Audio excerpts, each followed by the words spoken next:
Welcome to Prepper Talk Radio, radio for the ready-minded, the podcast for the prepared. Welcome to all those of you who are live with us on YouTube and Facebook.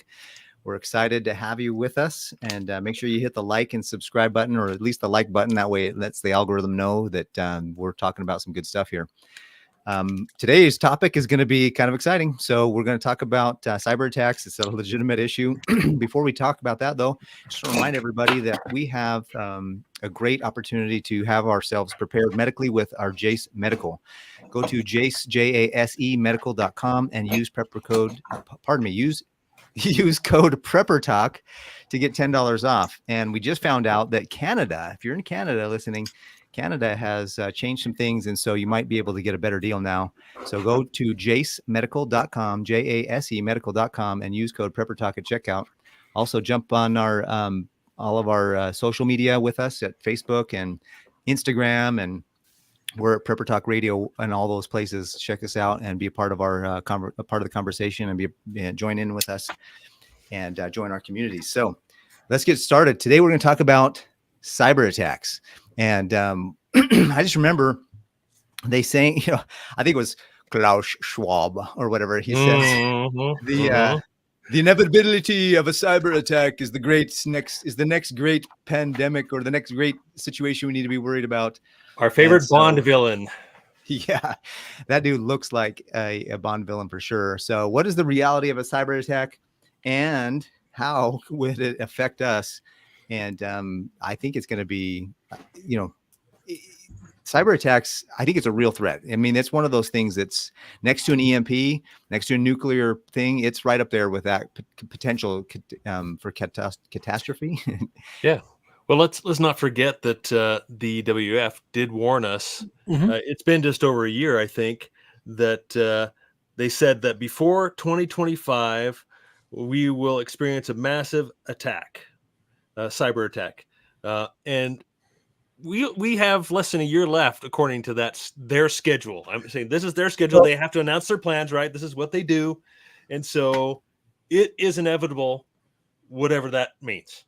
Okay, let me quote directly from Sadie Crease, a professor of cybersecurity who spoke at the WEF annual meeting, and I quote, "There's a gathering of cyber storm. The storm is brewing, and it is hard to anticipate just how bad it will be." I don't know why I did German instead of UK. Yeah, anyways, Oxford. Here's the thing. They're telling us it's going to be bad because they're planning on it being bad. Well, let's back up. What is a cyber attack? Yeah, like WebDad's question there. Oh, that's a perfect question to start out with.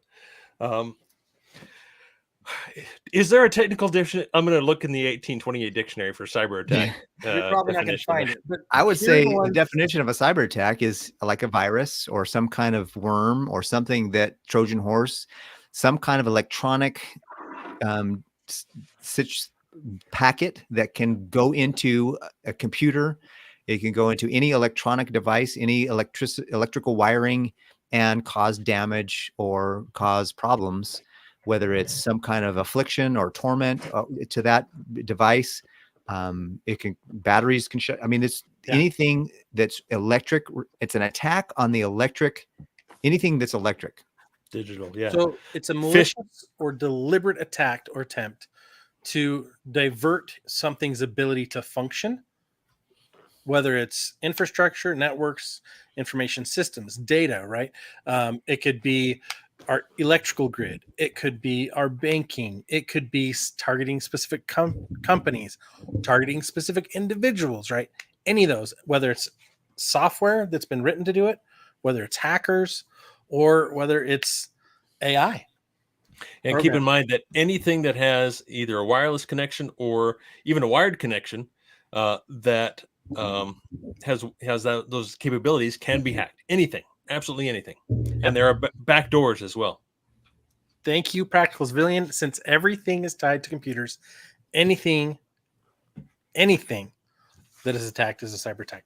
So especially these Internet of Things houses, like the houses that are totally connected. Are you kidding me? A refrigerator. I think my brother did a movie called Held, where the house attacked because of the technology, the house attacked the people inhabiting the house, and they locked them in and kept them prisoner of some kind. So that's a freaky movie to go watch if you want to watch it. My brother wrote it, and if you don't want to be freaked out, then watch the Eureka version of that was done on the Eureka TV show. It's more playful and less scary. At least it's not a Bruce Campbell movie. Garrett's Garrett, you're gonna give me nightmares, man. No, it was Travis. It was my other brother. Travis? Yeah, the other Travis brother. did the Sorry. movie, but Garrett knows. Garrett would know about it. Garrett, you're off the hook, man. Travis, you're in trouble. I can't watch those shows because it's just like too much anxiety. Why do I want to watch anxiety-ridden stuff when I want to relax? And yet here we are talking about cyber threats, cyber security, cyber problems, what could happen, what you need to do, what you need to be aware of.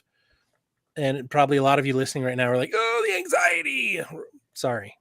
Maybe what Web Dad, if you're a cyber guy, bro, maybe we can have you on at some point in the future to talk about it and give us a little bit more details that we don't get into. Oh, that'd be fun to bring him on. We should definitely do a follow-up to this episode. Yeah, let us know. With Web Dad. Dude, if you want in, we want you in. Because there's so much to cover and so many different layers of impact. Like I worked for a university that had an attack, and that university could not access student records for 3 days. That affected every function of the university all the way across. You can't update grades. You can't determine if someone's present. Even the smallest thing of like, did they attend class today? We don't know. We can't make record of it for 3 days, right? We couldn't. And all it was is they just locked us out maliciously. They didn't want money. They just wanted to lock us out to be Prove mean a point. to us.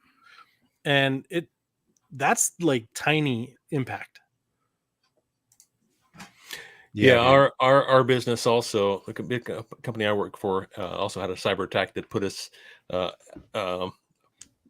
out of operation for almost a week, which was nice. I mean, not much I could do because we do all of our work really online through the internet, and it was pretty scary for the entire company. So ever since then, there's been a big push to educate us as well, everyone who uses the system about phishing and hacking and cyber attacks and so forth, and ways to protect. So it's been a good education for me. Let's spell phishing in this regard. It's PH. SHING. So typically through an email. Yeah. Typically through an email. It's a campaign of some sort. Hackers fishing. We're not talking about fishing where you go to the lake and. That's my preferred kind of fishing. I want to catch some trout or some delicious. So I actually asked. Not a digital trout. If you listen to our last episode, those of you who are alive haven't heard it yet, but if you listen to our last episode, you'll know we talked about artificial intelligence. And so I asked ChatGPT, what are some ways that you can prepare for cyber attacks? So I used artificial intelligence to tell me how to protect itself against itself. So maybe it's false and it's leading me astray, or maybe it's going to tell me exactly what to do. Most likely. It gave me 5 things, and I'll just read the 5 things real quick. Implement a strong security policy. 2, employee training and awareness. 3, regular software updates and patch management. 4, data backup and recovery. And 5, network security measures. And that's kind of preparedness on a physical level, but then put it on a electronic level. Yeah. If that work, electronical, does that work? Digital. That's what, digital. Yeah. So, you learn in physical altercations, you learn how to defend yourself. You learn how to, if somebody comes at you, we have people on talk about Second Amendment, tactical training. There's also now the idea here that with the digital footprint that we have in our lives and a digital society that we need to have digital defenses. We need to have digital trainings. And so I think there's a lot to think about here, and it's really kind of overwhelming for me because it's just, I don't know what to do. I don't know where to start. And I know that some other people out there are way more technical minded than I am, and they're really good at it. So I'm looking forward to some feedback. Yeah. Some of the comments here I'm seeing here, obviously healthcare is a big target. And I think there's a list that I've kind of compiled of where I've seen most of the targets are going to be. It's first, I don't know if it's first healthcare, but healthcare is obviously, we've seen like some of the comments here, power failures at local hospitals. I heard about some ORs being completely shut down. I don't know how that works, but I don't know the details. But also we know, and the U.S. government has warned us. Oh, we are seeing attacks from China. Of course, they're blaming China, and I think where it's going to kind of go next is not just Russia, and they're blaming Russia as well, but also Iran, and we can get into that too because I got some conspiracy theories that way as well. But yeah, our infrastructure, our water, of course, power. I mean, that's huge. We all know what would happen if the power went down, and then also infrastructure, Financial as markets. in financial markets, exactly. Our dams as well as nuclear facilities. That's just kind of the short list, which I think is the top of the list where we need to really be concerned. And what can we actually do about those things? I don't think that a phishing campaign is, being aware of that is going to protect us from any of those events, right? I mean, that's just kind of internally to our own data, our own information that we store on our computers that, like you say, Paris, we should have backed up onto maybe a separate encrypted hard drive or printed information stored to where you can prove your ownership of certain things, like if you have if your bank gets compromised and they lose their data, and you have something printed out, your most recent statement saved and actually physically printed, and you can go in and restore that account saying, hey, here was my balance on this date, and so on and so forth. So I think having hard things Assets. that are printed and not just hard assets, but yeah, absolutely. That's a whole nother portion of it is just, having documentation, physical hard copies. That's the word I was looking for, of statements, whether it's your 401k, whether it's your all these different things that basically we only have access to online, that if the internet went down, which I guarantee you it will, that's part of their whole agenda, to get the CBDCs, to get our digital IDs going, is going to be internet related, blaming on another country. Mm-hmm. What's I've funny, gotten ahead of the conversation, but Practical just talked about that. The Amazon delivery guy locked a guy, basically was able to lock a guy out of his own house because of a false supposed racist comment coming through the Ring camera, right? That's right in line with what you're talking about. Here's the funny thing. Like, we live in such a connected world. Every time you get a new device, what does it ask you to do as soon as you get it activated? Would you like Bluetooth to connect to all other devices in the area? Would you like to connect to all these networks? And it's always searching for networks to connect to. And I'm like, I turn that feature off and I don't connect to everything. And I think it's funny how many people look at those as wonderful benefits. And every time I see those, I think, nope, security issue. First thing I think of is, will this connect to what I want it to connect to? And can anyone else connect to it through here that could do something bad to me? Right.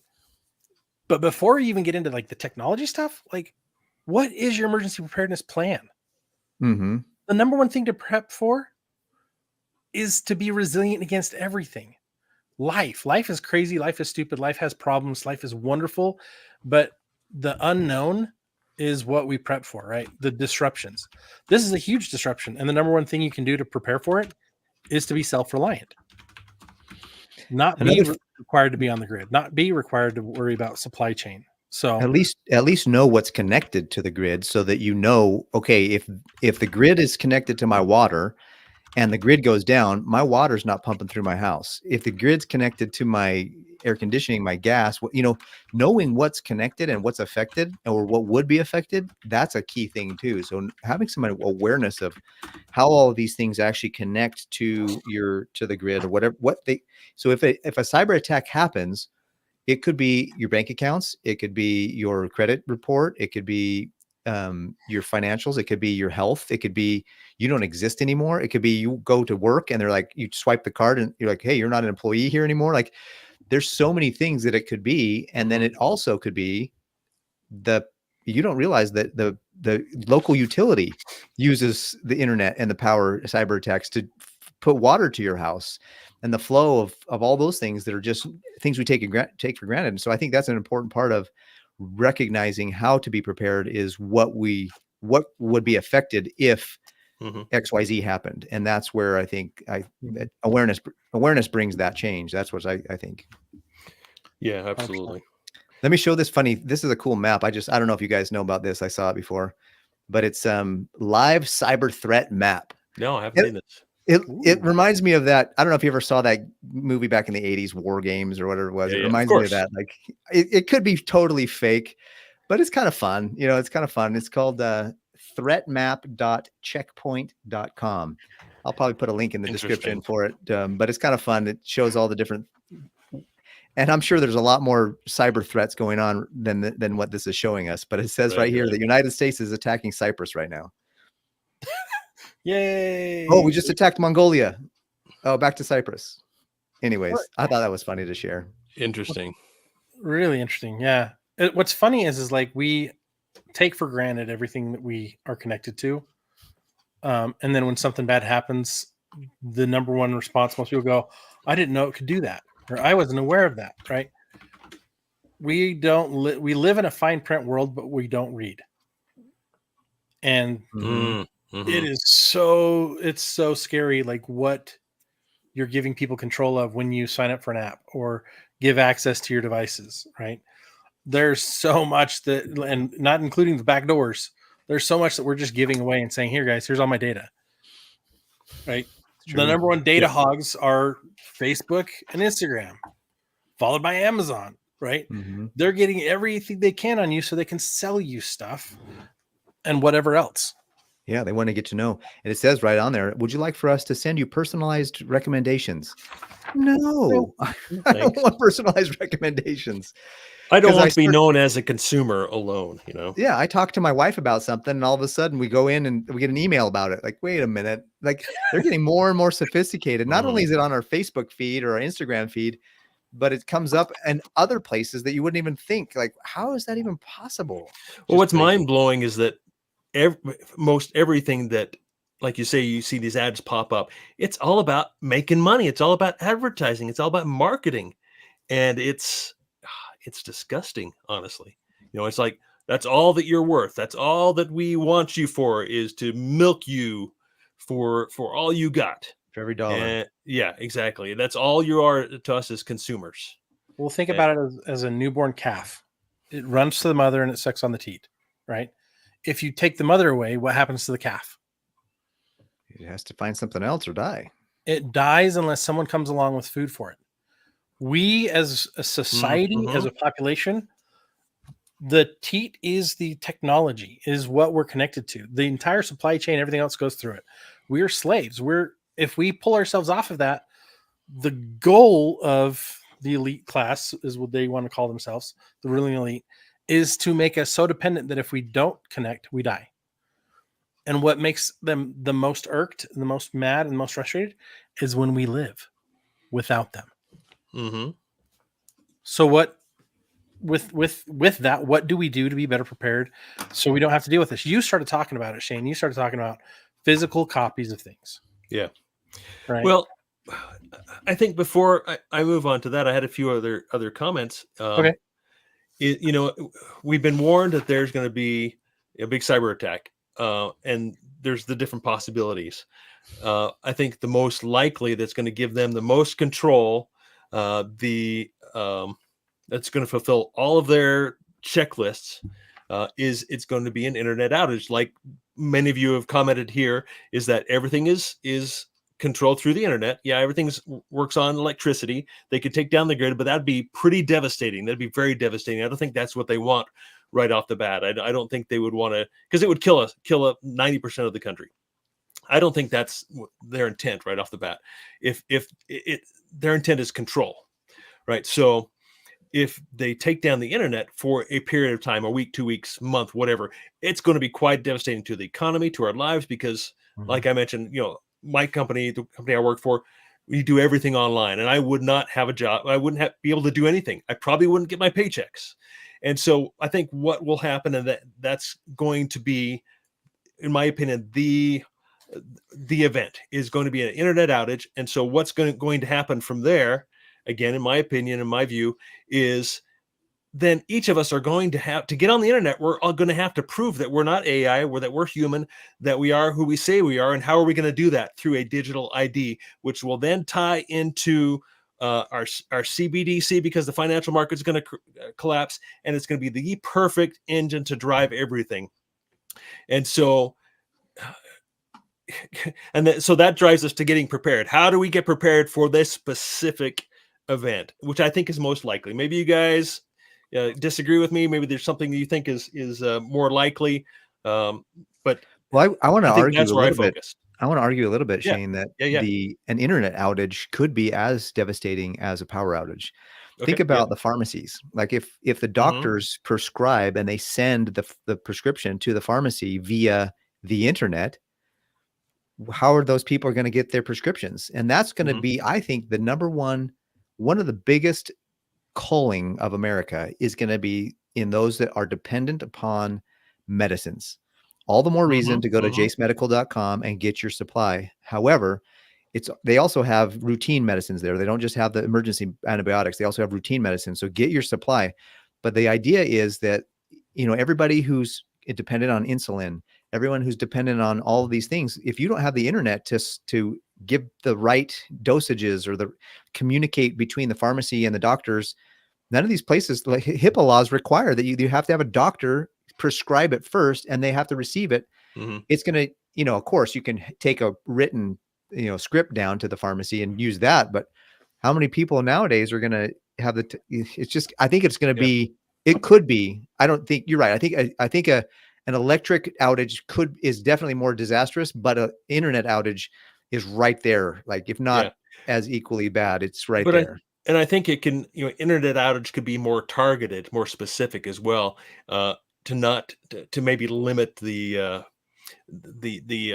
how bad it's going to be. They could say, no, we're going to leave this on, we're going to leave this on, but we're going to make it painful for everybody so that they will want to get out of that pain and then do what we tell them to do. So Kat says right here, her husband's a surgeon, and some pharmacies won't allow it to be called in. It has to be online. Thanks, Kat. Oh, wow. No, that's true. I was going to share that too, because I've had 2 pharmacies tell me that I can't bring it in on paper. Well, here's the funny thing. When I got injured at work, they only gave it to me on paper when I was doing it through workman's comp here in Utah. And I had to call 3 other pharmacies until I found one that would take a paper version. Take a paper one. Oh, wow. And I was like, you got to be kidding me. So then I called back because it was another 30, 40 minutes north to do that. And I'm like, I don't want to do that. So I called back and talked to the medical staff, and they're like, sorry, we won't do paper. We will only do paper because of budget restrictions and all these security issues. And I'm like, but that's what they're saying. They won't take it for the same reasons, because of security. So I think that's driving it all to these digital IDs, I think, so that we can get rid of all these air quote problems, right? We're going to solve all these problems because inefficiencies. Exactly. And they can also blame the outage on anybody they want, right? They can, and I think it's going to be Iran. I think they've wanted to be the U.S. has wanted to target them for decades. I mean, we've all heard the clips of saying, okay, we're going to war against 5 different countries. Well, what for? I don't know. You guys have all heard that, right? So, and Iran was on that list, and we've already, I'm not going to say that, the U.S. has already attacked a number of those countries, but, and you see what's going on with Israel, and Iran's right there in the mix, and it's coming to fruition. I think it's coming to a head here soon, especially coming with a timeline with the WEF and then of course maybe now's the time to let's see, okay, how do we better prepare for this? How do we get ready? Well, I think one of the ways for sure is to be as much off grid as you can. Here's the thing: is I believe in balance a little bit as well, and you got to. I don't. There's a little bit of. I know you don't, Shane, but I believe in a little bit of balance where you have resources for when the grid is up and working, but you also have resources if the grid goes down. That way, you're not screwed either way, and you have the ability to participate. Like I call it being a secret agent in Babylon. I know that I am. At any minute I should be prepared and ready to flee, but also I'm prepared to stay and build the community where I can, bloom where I'm planted, so to speak. And if that means that I got to understand a little bit of the language of the world, that's fine. But I will always be ready to bounce when it's time. And that's where I think having, I feel like there should be some knowledge and usage for some things like AI. But then also be like, okay, sometimes technology needs to be set aside and we need to live and read real books. What you got there, Scott? So just a couple of the books around my desk. Survival Guide from June 1992, the FM 21-76 from the Department of the Army, The Secret Life of Plants. Guys, like if you don't have binders and books and information, you're up the creek when any kind of outage happens, right? Mhm. I study a lot of these all the time. My favorite one, honestly, let me go back. One of my best and favorite books is the Boy Scout Handbook. The old Boy Scout manuals. The older, the better. This one has actually, I kind of like this one. It's not as thorough as the oldest, but the fact that I can flip the pages super easy, and it's got better diagrams and they're in color, so I can actually identify the plants. It's my old handbook. Everything's in black and white. But getting things that you can help you, right? Back to basics. My good Dr. Prepper Family Preparedness Handbook. Like I got Nicole Pillion's book upstairs by my desk or by my nightstand because I'm reading that. The Herbal Remedies book. I got my bushcrafting books. Like I got too much, but in the end, it's probably not enough. And so first line of defense, I think personally, is what you're putting in your head. Are you spending more time on the tablets and digital devices or in pages and actually working with it? Oh, what's up, Jared Henry? That's our we mentioned you a few 20 minutes ago, maybe 15 minutes. I think it was the last episode. Was it? Oh yeah, it was last episode. Have to listen to that one. We'll be talking soon, my brother. But yeah, we get away from the things that make sense, and that's when we get in danger. So getting the knowledge, getting the skills, right? Learning how to be self-sufficient. All of the reports that I've read, every person I've talked to, when it comes to planning for a cyber attack, first and foremost, number one thing is to get resources. Water filters, food, medicines, and medical, like Band-Aids, bandages. I wish Survival Medical was still around. Another good company that's awesome, AMP3. We're going to be talking about them here in the future. There are so many good resources, but you got to have them on hand. Yeah. I think the beauty of preparing, of being a preparer, being a prepper, whatever you want to call yourself, is that even though this is a digital issue, right? This is not something you can see. You at least I can't see it other than on my monitors, which is not real, right? This is not real. This is the Matrix. We're in the Matrix right now, right? It's not something we can actually physically see, but we can still prepare for it the same way we prepare for most other emergencies, whether it's natural disaster or anything else. I mean, there's a long list. It's pretty much the same thing, like you're saying, Scott. Water, number one, water. Start there. I think another way to kind of hack the system a little bit, use technology and physical books, is to have a laptop and USB, maybe a hard drive where you've downloaded things, because a laptop, you can't connect it to the internet if it goes down, or the power grid if it goes down, but you can charge it with a solar panel and a solar power backup, and you can actually still use it. It's still something, it's still a resource to use. And so whether you use OOPS, which we have an affiliate code for now, or you use your own power backup, have a download. I have a huge drive. You can get super good drives now for really cheap. I would not rely on the cloud. Don't rely on, hey, you know what? I don't, literally, how many of us right now, maybe not you listening here today, but how many people floppy disk, who even knows what a floppy disk is anymore? Only those on this call would know, or on this show would know what my kids saw a floppy disk. They're like, Dad, what is that? I'm like, it's especially old, the big ones, it's an antique. It's a relic from the ancient day.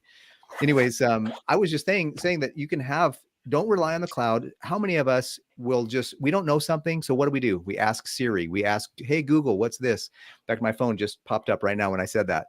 So we rely too much on the technology for everything that we do. And if we get back to using our memories, we'll be surprised. There are civilizations that I think Jared Peterson talks about, the guy that created his, he had a sculpture that was made that was from an Indian guy, from a Native American. And he said, how do you remember all these things? Because the guy's illiterate. He can't read, he can't do anything, but he remembers because when you're forced to use your mind, forced to use your memory, you'll be surprised at how much we can retain. But when we give it over to technology, when we give Yeah. it over to the powers that be, that's where we become even more slave-like. So it's How many phone numbers do you have memorized now? Well. not very many. How many I did used you to- have memorized in high school? Probably a dozens. All of them, yeah. Like lot. 40 plus, right?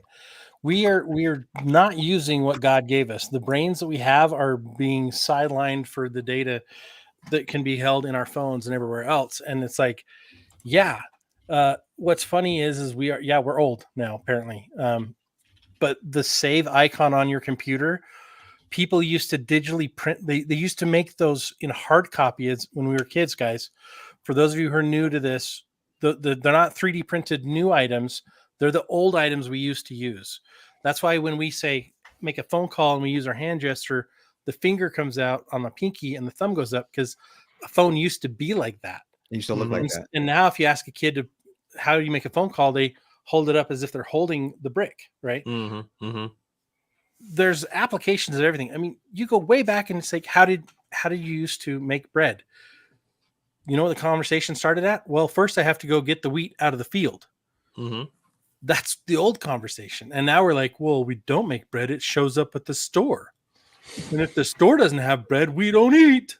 Mhm. So we have to build a knowledge bank, but that knowledge bank is useless if we're not doing those things. If we're not actually doing those things. When's the last time you made a meal from scratch? When's the last time you mended something broken on your house or your car or your clothes? I got bread baking in the oven right now. Amen. Showing off. Mm-hmm. I made some really nice Alfredo and chicken panna cotta. Like, oh my goodness, it was so good.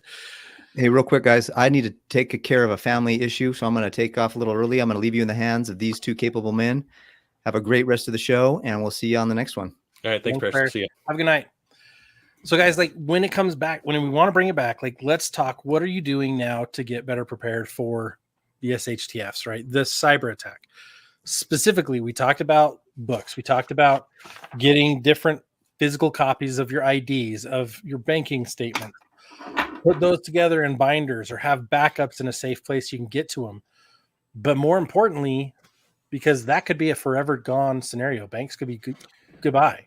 Yeah, and Paris, talks about living in Babylon, being a what was his word is being a secret agent of Babylon. And of course, John asked the question: what was your question here, John? How do you manage secrets in Babylon? Yeah, that's a fantastic question. That's probably a whole nother program there, another question there is. But unfortunately, I would like nothing more than to unplug, break my phone in half, walk away. Right? I think I've said that before here. So, every week I enjoy doing the shows, but I honestly I'd rather not do this. I'd rather just be invisible, for lack of a better word. But we all have to at a certain for now, and maybe not you practical. You can be off grid and be completely unplugged, but I can't do that yet. I am desperately trying to get there as quickly as I can. I'm still trying to figure that out, unfortunately. But and so that's where I think an internet outage or collapse would really come in handy for me. I'd like to see that, but it's kind of tongue in cheek because I know it will be far worse than I can imagine. And I'd like to say I'd like to get out, but how will that affect all my family and those who I'm responsible for, or who I would really want to help out with, right?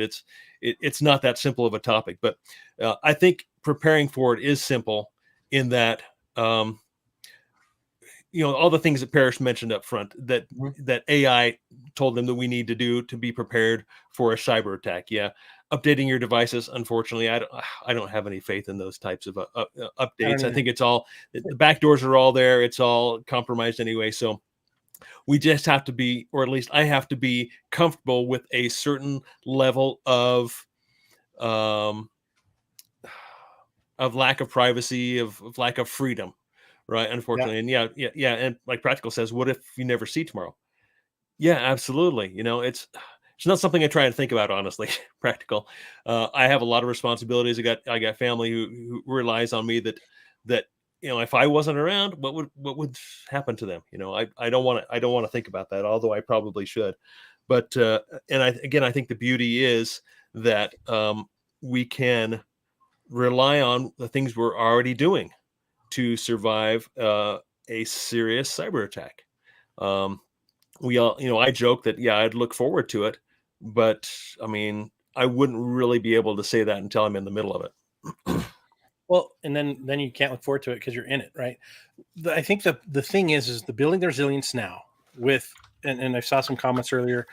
We need to be thinking about our localizing supply chain, right? Our own food garden, raising chickens, raising some type of meat animal, whether it's rabbits. We talked about that a few episodes ago. A buck and 3 does is going to cover you for a year, right? With your meat supply. Whether you're working with your neighbors and you've got maybe some cows right around the corner that you're buying quarter cow every year, right? And you're putting them in the freezer, but then you also need to be able to walk away from the grid, right? I've got battery banks now for my medical devices. All the food in my freezer, all the food and right? That is secondary to the priority of the medical need equipment. The food that I have, all the dry pack, all the stuff that's long-term, but I can also make short-term, and my 90-day pantry, those are the number one things besides my water and water filtration that I've focused on for this reason, for this purpose. Because guess what? They also help with job loss. They also help with national economic collapse or global economic collapse, right? If there comes a time where you can't use those things, or God forbid, I'm gone and my family's left without me, they have all those things and the preparation that we've done together. That is going to be key. Jammer, there are certain species of rabbits that do have greater fat density, but you better start stockpiling all your oils that you can, because that stuff helps a ton. Yeah. I'm working with a local to get some more goat cheese stuff. That's some good stuff and fatty and can store pretty well. But you wax storage options. We're going to have some food storage experts coming in soon to talk about those options. But absolutely important to have all these different things. Yeah, let's Mike, talk about. eggs. Sorry, go ahead. Mike just said eggs. Eggs is a great source of fat, right? Yeah. Great source of proteins. Yeah, I wanted to talk about Mike's comment here real quick. Lock your credit, have electrical backup, water reserves, food, medical, sanitation. And I think the part I wanted to focus on there is, lock your credit. I have one credit card, and I rarely use it. It's usually only online. And recently I had some serious fraudulent charges on there. I have no idea where that would have come from. For me, typically it's, going to a restaurant or, and swiping your card and somebody's nearby and they are able to pick up on the frequency of your card or a skimmer on a gas station. That's happened to me before. But this came out of nowhere. I have no idea where that my information on that particular card would have been stolen, other than some online source. So their data was compromised somehow. So yes, what did I do? I locked that card. I am very tempted just canceling it. And I probably just should, because credit scores to me don't mean anything anymore. I'm kind of short-sighted that way right now, right? So I think that's absolutely important. Monitor your credit. Lock it up as tight as you can. We preach staying out of debt, and so I think that's part of it. And obviously, it's not that simple for most of us, right? I acknowledge that. Some of us need to use credit cards, debit cards, but what I wanted to get to, I guess, my ultimate statement for today is there is no way to be completely safe unless you completely unplug, and that is extremely difficult to do and be part of the system, because I've got to get my paycheck. I got to have banking. At this point in my life, I wish I didn't. I am working towards getting away from that. And again, an internet collapse may just help me right to the edge of that, make that happen. But yeah, Mike, you're absolutely right. Yeah, you've got to be very vigilant that way. And it's a pain in the butt. And I really personally hate it. I hate having to do that. Well, it's funny because it all goes back to, you guys were talking about, Paris brought it up, then you brought it up again, and I didn't get to ping on this. The Babylon. what is the great mystery of Babylon? I mean, the book of Revelation talks about it. It's the sin, it's the disgusting, it's the depravity, right? And it's everything we as prepared people don't want to be, right? It's everything we don't want to be involved in. And yet we're surrounded with it. We're being marketed to 24/7 with sex, drugs, rock and roll, Amazon carts, and everything else, right? It's all there. And it's forcing us back into that society, but we don't have to.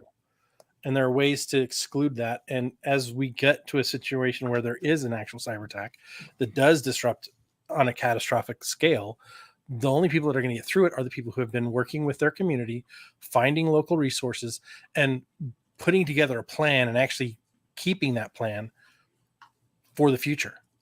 Because if we don't do that now, we're doomed.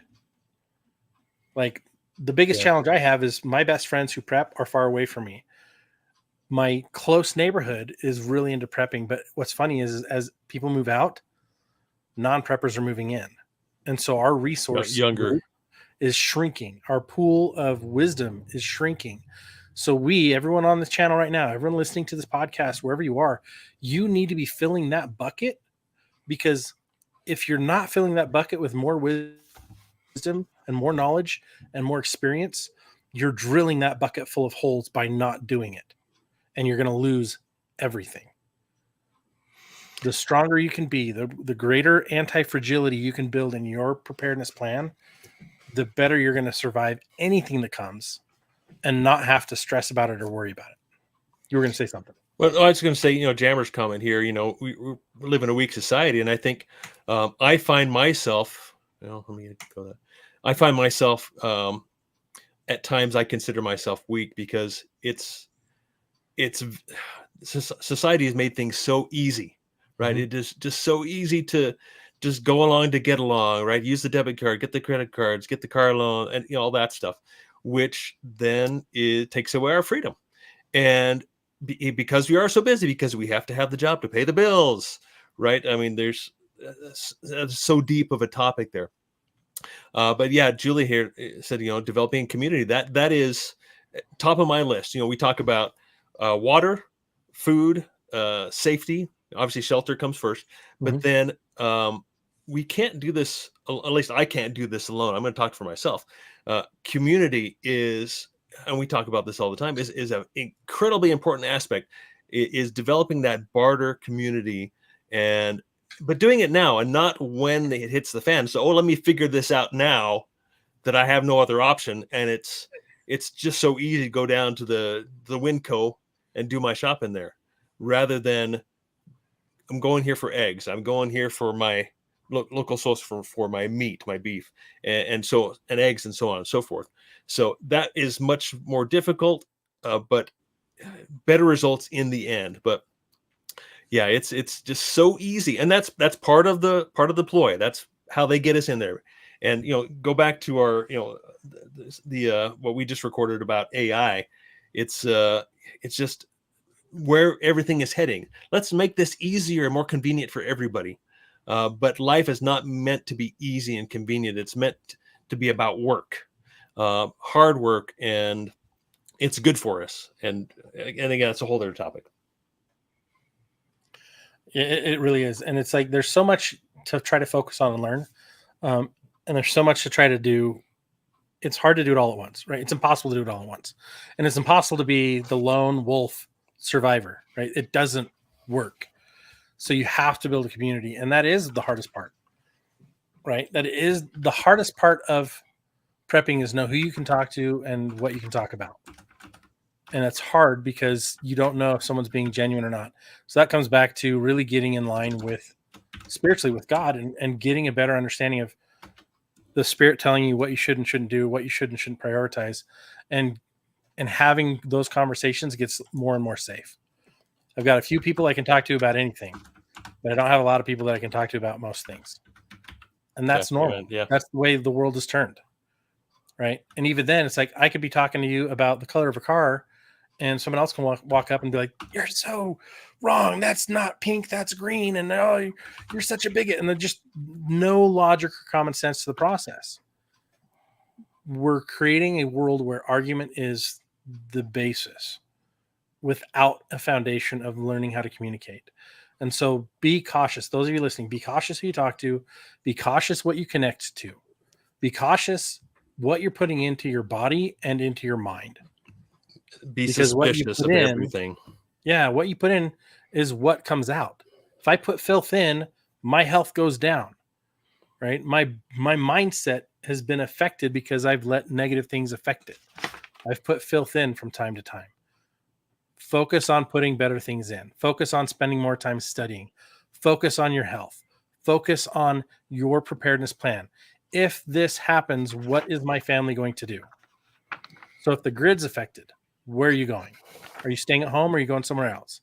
If the internet's down everywhere, guess what? You're not driving very far, because how do you get your gas from the gas pump into your car without a credit card or cash or an electronic system to be able to pump that out? You have to have a plan in place before the events happen. So take some time today, get that taken care of. And part of that is a communications plan. We just started a challenge in the group, and we're going to close here shortly, but we just started a challenge in the group. If you're a member of Emergency Prep and Self-Reliance, we are doing, and anyone can do this, you can join in as well. Comment on our YouTube, follow along, but I'm going to give 2 backpacks away. Anyone who can show me where they are in their progress of getting their ham license, the people who get there first are going to win one of these little get home bags. You can also use it as a tech bag to carry your radios and gear in. Nice. Comms bag. I got 2 of those. We're going to give them away. They're brand new. They've never been used. So if you're in Emergency Prep and Self-Reliance on Facebook, let me know where you are. Find that comment. Find the Ham Radio Prep challenge and tell us where you are, and let's race. Cool. I'm doing mine. That's my primary communication plan for my long distance stuff. I've got my GMRS, I've got FSR radios, but I've got ham, and I can't call anybody. I can't use it. You can't call. I can't broadcast because I don't have a license, but I can listen. So 2 cups and a string do not work, Mike, but thank you. I appreciate that. Get your next license. If you've already got your ham license and you want in on this, elevate to the next level, right? There's 3 levels of the license. Not everybody has to be at the bottom like I'm going to be. Shane, where are you on your process? Me? Yeah, you got your technician? Oh, yeah, just technician, but almost going on like 25 years now. There you go. So only has to be renewed every 10 years. So guys, anyone that wants in the contest, whoever gets there first, show me where they are. If they're going for their technician, tell me what you're going for. If you're going for your general or your amateur, tell me where you are. Tell me what you're going for. Get in the group. And whoever gets there first is going to get one of these bags. We've got 2 bags to give away. I'm not eligible for one. I'm giving it away. Paris is not eligible for one. And if he hasn't already started his class, I'm going to kick his rear the next time I see him. Yeah, no kidding. Last week, I'm already in. I'm only 8% in, but it's awesome, and I love it. You can get a discount if you go to Ham Radio Prep. It's a great resource. Use the code PrepperTalk at hamradioprep.com. That is fun. I love it, and it's a money-back guarantee. They'll point you in the direction of where to get classes. Also join the groups on social media, because there's so many different groups out there on ham. Local hammers can teach you the right thing to do and get you prepped for a test. So find what works for you. Get involved. Join the contest. See who's going to win in these bags. I got 2 of them. And don't forget, this episode has been brought to you by a couple different things. Jace Medical. Go get your emergency antibiotics. And number 2, check out survivalfrog.com. Good stuff. Got a lot of cool gear from there. I got my dry bag right here. I'm playing around with that. I've got tons of other stuff. Fire starters. They've got a canned meats that are good for freaking ever. Actually, it's like 20 years, 25 years. Tasty as all get out. Use the code PrepperTalk. Save another 10% off checkout over there. Thanks for being part of the show tonight. Thank you guys, everyone, for being part of the Prepper Talk Radio family. We've probably had our largest group on our live this week for the year. It's been huge. Thank you, everyone, for your comments, content.